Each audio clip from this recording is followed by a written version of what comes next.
Thank you very much. When we spoke a minute ago, you asked me how I wanted you to introduce me, and I said whatever way you want. I take that back now. I don't think I've ever been described as a post-lunch treat before.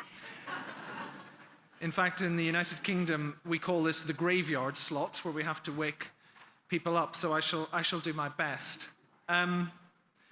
I should also add that I chose the title of the talk for obvious reasons, which I will come to.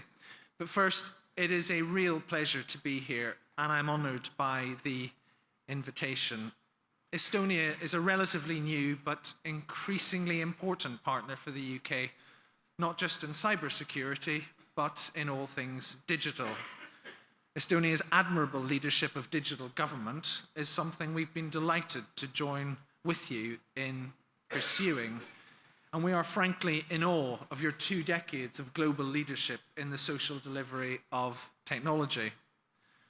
Moreover, we have a strong and developing security partnership with Estonia. The UK Foreign Secretary visited last week and saw the 800 UK troops currently stationed here in support of your security. So given all this, it's only right that we face up to the threat side of the digital revolution together. So thank you for having me. Now, I acknowledge the unusual position I'm in today as the representative of a member state that's due to leave the European Union in around a year and a half's time. So as you discuss the next phase of a digital single market, it is in the knowledge that the UK's legal order will, in future, be separate from that of the European Union and that single market. It's therefore, to my mind, even more important that we engage in this dialogue. It is a dialogue, I hope, that we can continue as friends. Looking around the room, I can see individuals representing organisations that we at the UK's National Cybersecurity Centre, part of GCHQ, call friends. Indeed, I see some individuals from other countries that over the course of 3.5 years heading the UK's cybersecurity effort, I've come to value as personal friends. People who have reached out to help in times of difficulty and whom we've been glad to help out too. Over the past decade or so, as the West has begun to treat cybersecurity with the seriousness it deserves, we have forged deep and operationally powerful partnerships with some of the member states represented here today. We have also, we hope, played an important role in the development of European thinking in areas like standards and incident response. We hope we've helped through our work with CERT-EU on incidents and ENISA and ETSI on standards. So as the next phase of the UK's relationship with the rest of Europe takes shape, we will want to take these partnerships further and develop new ones with the countries represented in this room. That's because the threat we face is a common one. We can put too much emphasis on the borderless nature of the cybersecurity threat. Nations will have their own interests and their own approach to critical networks.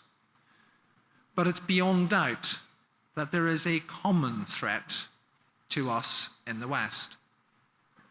There is a common threat to our shared values of freedom, democracy, and prosperity through free enterprise, all underpinned by the rule of law.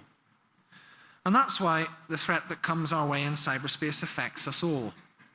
Over the past year or so, 4 major aspects of the threat have been all too visible.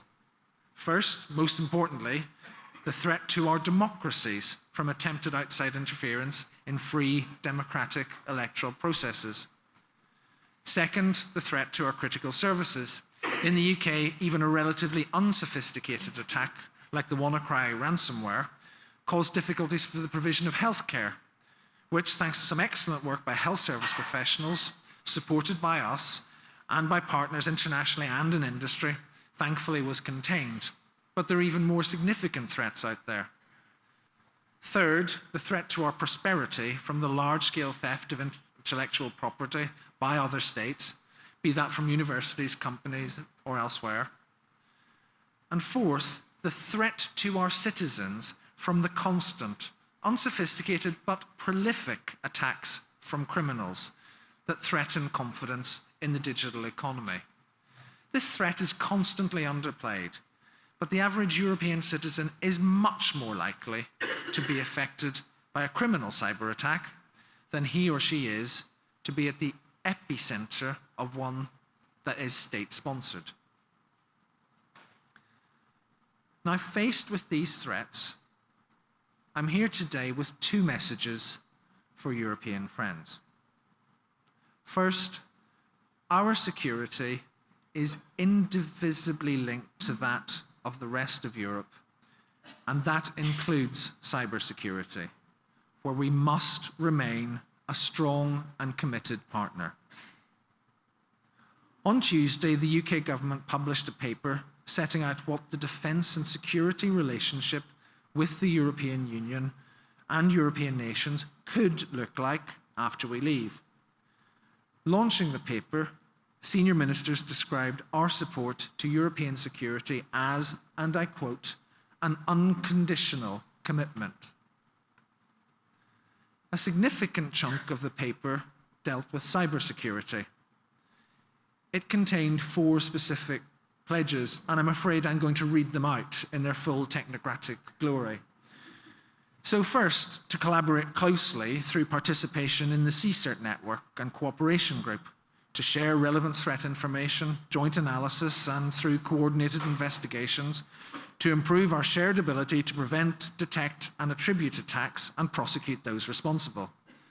The National Cybersecurity Centre, which I head, will be the designated CSIRT for the UK, so I can recommit to that pledge here. Second, to continue to work together to promote strategic frameworks for conflict prevention, cooperation, and stability in cyberspace, and to ensure the continuation of a free, open, peaceful, and secure cyberspace that supports our common prosperity and social well-being. Third, to continue to work together to develop effective cybersecurity legislation and international standards, for example, on products and encryption, to work collaboratively to promote their adoption in relevant international bodies, and to adopt a mutually consistent, robust public stance to deter harmful activity in cyberspace. And fourth, if you're still with me, to continue to encourage the development of the cybersecurity industry across borders and collaboration on research and development. I got to the end of the list, and this is dry, technocratic language. I'm sure we all recognize it. I'm sure we've all written stuff like that ourselves for government papers. It's good, useful stuff, but what it can't capture is how we feel about the commitments we want to make. So among friends here today, let me say what I hope this will feel like in practice. In the UK, we are proud, and I think with some justification, of many of our capabilities, of our people, and of our record. And we have big ambitions for the future in cybersecurity. Now, don't get me wrong, we don't think we've cracked the problem, but we know from other countries who want to partner with us, including many here, that you see some of these strengths too. So we want to use what capabilities we have to help the cybersecurity not just of the UK, but also of our European friends. And in practice, this should mean many of you will, and in fact already do, receive some threat reporting from us, including classified threat reporting. It means that when there is a crisis that affects you, we will be there to support you, just as European nations supported each other during WannaCry. It means that if bodies like CERT-EU continue to want our practical help, we will give it. It means that we'll continue to play the leading role in NATO cybersecurity we've been doing for the last few years. We will be there for European partners in cybersecurity. That's my first message. My second message is about the need for us all to work and think globally about cybersecurity. Philosophically, if much of the threat is indeed borderless, then of course there's only so much any individual nation can do. But there's also only so much any group of nations or any continent can do. Practically, there are many examples of the global nature of the cybersecurity problem. I will highlight two. The first one is something we saw earlier this year, when many EU countries, including the UK, and other allies like the United States and Australia, became concerned about a global cyber attack known in the private sector as Cloudhopper. Cloudhopper, an attack on managed service providers and through them their clients, was nothing less than an attack on the IT services infrastructure of the entire Western economy. We've all shared information on it within Europe and beyond, and we have managed the fallout as best we can. But Cloudhopper is of profound strategic importance because it raises fundamental questions about the whole way in which cybersecurity standards are implemented across the West. Tackling those requires global action. The second example is about the rise in 2016 of the Mirai botnet set of attacks, denial of service or DDoS attacks on an unprecedented scale. Mirai botnet attacks use infrastructure all over the world to attack a specific victim. The UK has developed an approach to stop our own infrastructure being used in those types of attack. But of course, that doesn't stop the UK being attacked. So if we extended our approach Europe-wide, it wouldn't stop Europe being attacked. Any strategic solution to this problem will have to be global. Moreover, realistically, some of the most important improvements in cybersecurity technology will inevitably come from the United States. The United States government alone is spending $19 billion this year on cybersecurity, multiples of what the UK or the EU as a whole are spending over 5 years. And that's before you even begin to take into account the billions invested by the US private sector. I could go on. The examples of global influence are endless. Ideas, though, they're flourishing globally too. As the UK developed a radically different and more interventionist approach to cybersecurity, we borrowed some brilliant ideas on the protection of government networks from Canada and on boosting the skills base from Israel. We've learned much about direct threats to the UK from partners in Asia, so we're scouring the world for ideas and partnerships. That's because, as an organization at the interface between government and the digital revolution, we have tried to think as technologists as well as civil servants, and technologists think globally. That's given us the flexibility to do some of the most imaginative and innovative things under our new active cyber defense program. Things like very large-scale blocking of attacks through partnerships with communication service providers on a scale of tens of millions per month. Things like reducing the length of time a phishing site is up in the UK from 27 hours to less than 1. Things like, as I mentioned earlier, getting our telecoms industry to agree to update a key protocol to make it much harder to use UK infrastructure in DDoS attacks. This is really exciting stuff, and there's more to do together. At a European level, we now have the new cybersecurity package announced yesterday, and there is much to welcome. We know now, as the president of the BSI has already said, there will be discussions and possibly some tensions about things like standards and certification. For our part, as a nation with a sovereign cryptographic base, we understand the need for high-grade assurance at national level, expensive and time-consuming though it can be. And the case for high-grade assurance can be made at European level too. In our experience in the UK, we've tried to keep the definition of what needs the highest degree of protection and assurance to a minimum. That isn't just to keep the costs down, but to leave ourselves more open in more areas to the innovation, ingenuity, and economies of scale that come with a global approach. So on standards, we would encourage a continuing and strong role for ETSI with its 68 national members, driving forward better cybersecurity through improved telecommunications standards, alongside the good work ENISA is doing. On certification, of course, what happens at EU level is very important, given it matters to 500 million internet users. But surely an even bigger prize is making a success of the Common Criteria Recognition Agreement with its 2.5 billion.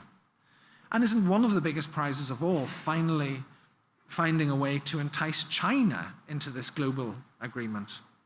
And what about secure by default? Isn't the potential there global rather than just continental? So there's much good work in the European Union that can be developed and expanded globally.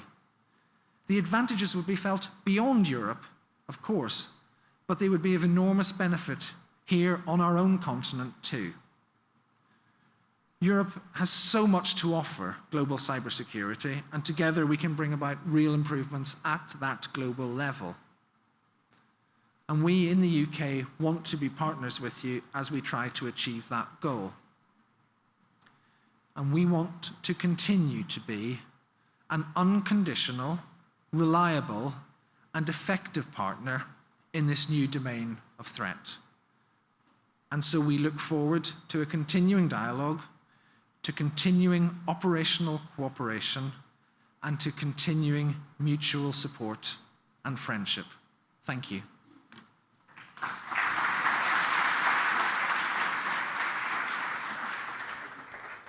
Ciaran, thank you for the two very strong messages. As before, there will be an opportunity for questions.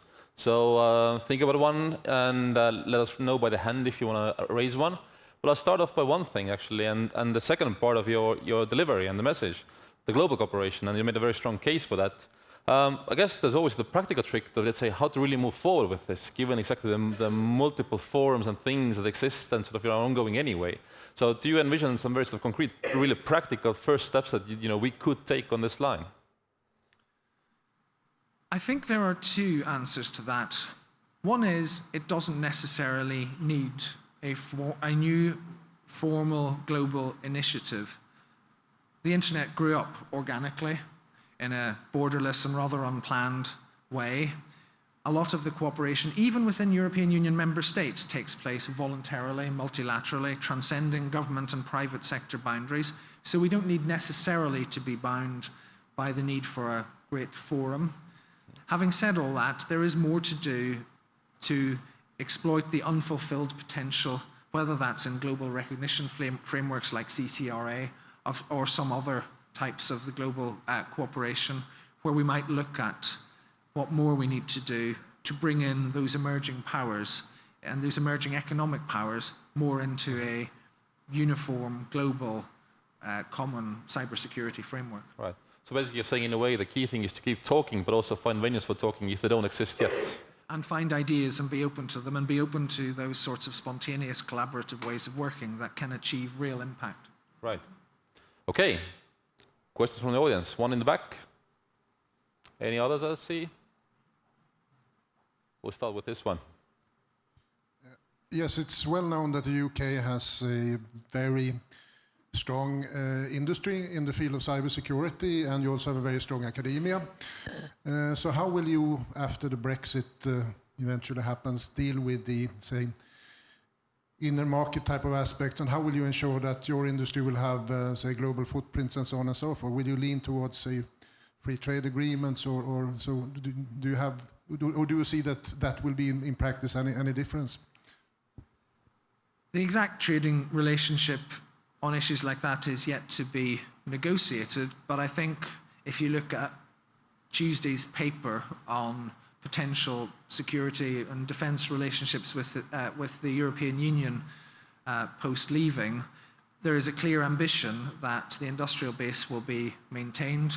There's a small part of that that's directly sovereign, which we've kept going under EU membership as it is. There is an industrial strategy aimed at securing the high-tech future, including the formation of cybersecurity clusters. And there's a formal program of encouraging academic research in cybersecurity, which we run, all of which we would envisage continuing, but continuing in a frankly open and internationalist way, where we can continue to put that expertise at the disposal of EU member states, and indeed beyond. The exact form that will take is yet to be decided, but there's a very clear and strong commitment to maintaining it.